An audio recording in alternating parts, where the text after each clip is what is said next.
Here's a question from chemistry, and if you haven't gotten to this point yet, that's okay.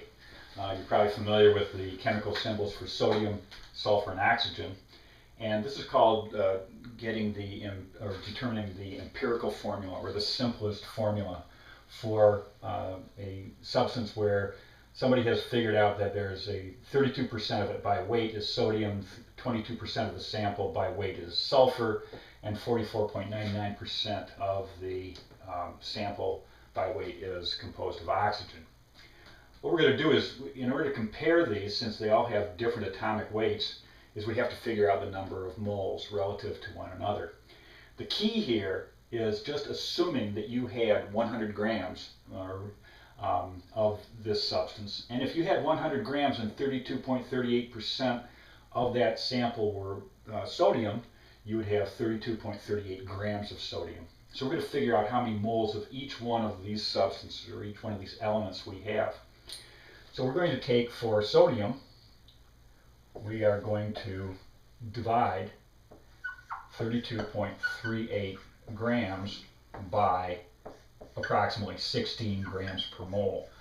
The grams will divide out, and the reciprocal of 1 over moles is going to be moles, and this turns out to be 1.408 moles of sodium.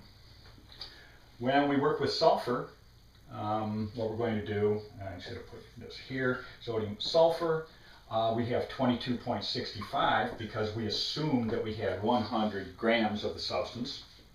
We're going to divide that by the atomic weight of sulfur, which is 32 grams per mole. This was grams per mole. And our moles here are going to be equal to 0.7063 moles. I already did the calculations on these so that you didn't have to watch me plug these into my calculator. For oxygen, we're going to do the same thing. We have 44.99 grams of oxygen divided by 16 grams per mole. Many instructors use thousands or tens of thousands down here. For our purposes, really, using the hundreds or even the tenths are really not necessary when we're doing this, and you'll see why in a moment. And when I do this division, what I get is 2.812. Now, what are we going to do here? We've got the mole ratios of sodium, sulfur, and oxygen at 1.4 to 0.7 to 2.8 respectively. What you do here, the key, is to divide each one of these numbers by the smallest one. And if I divide each one of these by 0.7, this turns out to be approximately 2. It's actually 1.993. This is automatically going to be equal to 1. And in this case, if I divide this by 0.7, if I divide the 2.8 by 0.7, I get 4. So what I end up with is 2 sodiums, 1 sulfur, and 4 oxygens. Turns out to be sodium sulfate.